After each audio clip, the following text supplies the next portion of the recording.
브리티시 엠파이어 15세기 유럽인들이 해양을 통해 유럽 밖으로 진출을 시작했고 1931년 영국 연방이 세워지기 전까지 영국은 세계에서 가장 강력하고 심지어 미국조차 감히 넘볼 수 없는 그런 국가였습니다. 당시 대영 제국의 영토는 현재 영국 영토를 포함해 캐나다, 인도, 이라크, 수단, 나이지리아, 남아메리카, 말레이시아, 호주, 뉴질랜드까지 전세계 국토 면적의 4분의 1에 달했고 인구수도 4억 6천만 명에 육박했습니다. 전세계 인구 4명 중 1명이 대영 제국이었던 것이죠. 이렇게 영국이 세계를 정복하는 동안 한국은 기나긴 일제강점기를 겪으며 고통의 나날을 보냈습니다. 1910년 8월 29일부터 1945년 8월 15일까지 35년이라는 너무나도 긴 시간 동안 일본은 한국에서 군수품과 군자금을 약탈해갔고 징용과 징발을 통해 수많은 젊은이들과 지식인들을 차출해 가는가하며 여성들은 정신대라는 이름으로 강제 동원시켜 군수공장으로 보내거나 일본군을 상대하는 위안부로 보내졌습니다. 당시 영국과 한국은 극과 극의 상황이었죠. 그런데 그로부터 100년이 지난 지금 놀라운 일이 벌어졌습니다. 영국이 한국을 롤모델로 한국의 모든 것을 그대로 따라하기 시작했습니다. 영국의 대표 일간지 가디언에 따르면 영국은 한국을 따라 코로나19 검사를 대폭 늘리고 역학조사를 시도했지만 효과적인 성과를 얻지 못했다며 영국은 진단키트 구입과 역학조사 프로그램을 가동하는데 120억 파운드, 17조 7천억 원을 쏟아부었다고 전했습니다. 그럼에도 영국에서는 개인정보 유출에 대한 두려움 때문에 효과적인 방역을 이끌어내지 못했고 이는 영국 시민들이 불신을 가지고 있었기 때문이라고 지적했습니다. 또한 가디언은 한국과 직접 비교하며 영국이 한국에 비해 부족한 5가지를 설명하기도 했는데요.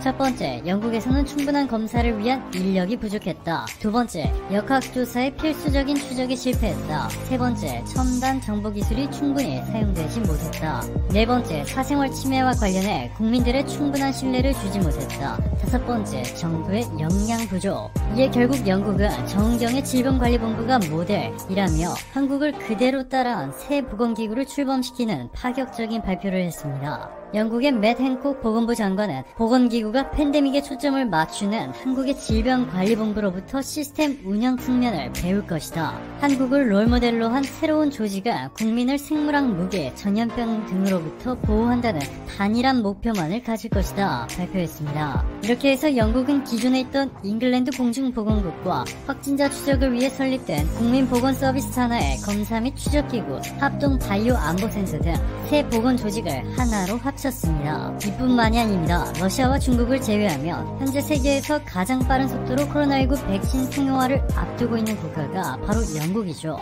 영국 신문 메일 온라인의 보도에 따르면 영국 최고의 대학교인 옥스퍼드 대학과 아스트라제네카 연구팀이 올해 크리스마스 전에 코로나19 백신 승인을 받아 의료진과 노약자들에게 사용하기 시작하고 나머지 인구는 내년 초부터 백신을 받을 수 있을 것이라 전했습니다. 영국의 로이터 통신의 보도에 따르면 최근 아스트라제네카는 성명을 통해 백신 개발 비용 20%를 인상하겠다. 백신 제조 비용 외에도 전 세계적으로 임상 개발과 규제, 유통 부작용 모니터링 등 기타 비용으로 10억 달러가 넘는 비용이 발생하고 있다. 코로나19 백신을 수익 없이 공급하기 위한 노력을 지속할 것이다 전했습니다. 그런데 여기서 더 놀라운 점은 영국이 브렉시트 이후 과학 분야에서 최초로 한국과 정부 간 협력 채널을 구축했습니다. 한국과 영국이 백신뿐만 아니라 치료제까지 함께 개발하기 위한 공동 연구를 추진하겠다는 것입니다.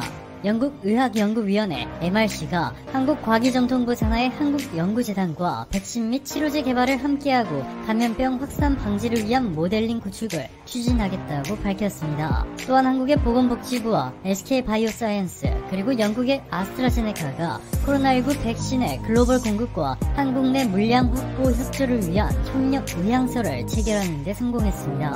그동안 일본 언론들은 한국이 백신 계약을 단 한 건도 하지 못하는 동안 미국과 유럽 그리고 일본은 영국의 옥스퍼드 아스트라제네카를 포함한 주요 백신 개발 회사들로부터 이미 25억 회분의 백신을 선구매했다며 대대적으로 홍보하고 도발을 걸어왔는데요. 이번 계약을 시작으로 판도가 완전히 바뀌어버렸습니다. 복지부는 한국 기업이 세계적으로 주목받고 있는 우수한 백신 글로벌 공급망에 합류한 사례는 처음 있는 일이다. 국내 기업의 생산 역량을 국제적으로 인정받은 것이다 전했습니다. SK바이오사이언스는 영국의 옥스퍼드 아스트라제네카뿐만 아니라 미국의 노바백스 등과도 코로나19 백신 위탁 생산 계약을 체결하며 전 세계적으로 주목받고 있는데요. 1년에 5억 회 접종할 수 있는 백신을 생산할 수 있는 공장을 경북 안동에 두고 있는 것으로 알려지면서 다시 한번 전 세계를 놀라게 했습니다. 영국인들의 한국에 대한 관심은 한 한국 남자 때문에 더욱더 증폭되고 있습니다. 1992년 강원도 춘천시 후평동에서 태어난 그는 2009년 U17 국가대표팀을 거쳐 2010년 함부르크 SB와 4년 계약을 맺고 초특급 유망주라 불리며 주목을 받기 시작했습니다. 이후 독일의 레버쿠젠을 거쳐 영국의 토트넘 하스퍼와 계약을 맺었는데 최근 토트넘과 5년이라는 계약 기간이 끝나고 재계약을 앞두자 영국 매체 더 선은 토트넘이 손흥민에게 주급 20만 파운드 하나로 3억 원에 5년 재계약을 제안할 준비를 끝냈다 보도했고, 영국 매체 풋볼 인사이더는 최근 토트넘은 손흥민의 주급 20만 파운드와 함께 보너스까지 5년간 총 6천만 파운드 하나로 883억 원을 지급하겠다는 조건을 제시했다 라고 전했습니다.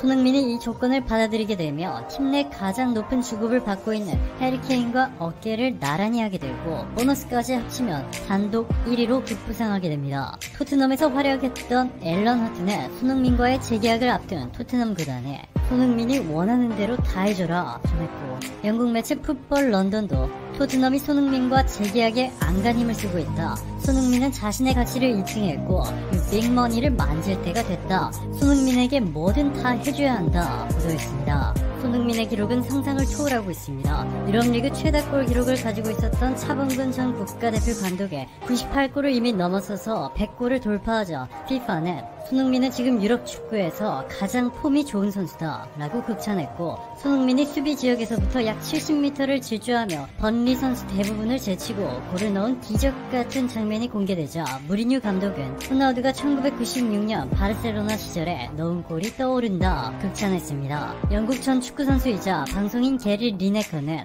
손흥민은 여러분들에게 평생 볼 수 있는 가장 위대한 단독골 중 하나를 선사했다. 내 생각에는 올해의 골이 될 것 같다 전했고, 잉글랜드 축구 국가대표팀에서 큰 활약을 했던 앨런 시어러는 올해의 골이다. 얼마나 많은 선수들이 손흥민을 쫓아갔는지 봐라. 그는 너무 빨랐다. 믿기지 않는 균형과 능력을 보여주었다 극찬했습니다. 영국의 BBC도 파격적인 발표를 했습니다. 세계 랭킹 25위 손흥민, 지난 시즌에 메시보다 우월하다 라며 손흥민이 2015년 독일 레버쿠젠에서 영국의 토트넘으로 이적할 때만 해도 영국 축구 팬들은 그가 누군지 잘 몰랐다. 단지 손흥민이 해리 케인의 부담을 덜고 도움을 주는 정도로 생각했다. 그런데 최근 손흥민은 해리 케인이 기록했던 공헌도를 넘어섰다. 시즌 초반이기는 하지만 리오넬 메시의 지난 시즌 418.2와 비교해서 손흥민 지수는 526.7이다. 손흥민이 토트넘에서 활약하며 한국인의 21% 이상의 토트넘을 가장 좋아하는 해외 축구팀으로 꼽았다. 손흥민이 토트넘에 들어오기 전 한국은 물론이고 다른 아시아권에서도 토트넘에 대한 관심은 거의 없었다. 손흥민의 상업적인 잠재력도 막대하다 강조했습니다. 영국인은 6,685만 명인데 그중 축구팬은 6,684만 9,998명. 영국 국민 모두가 축구에 열광하고 있고 현재 영국에서 가장 눈부신 활약을 펼치고 있는 손흥민에 완전히 매혹됐는데요.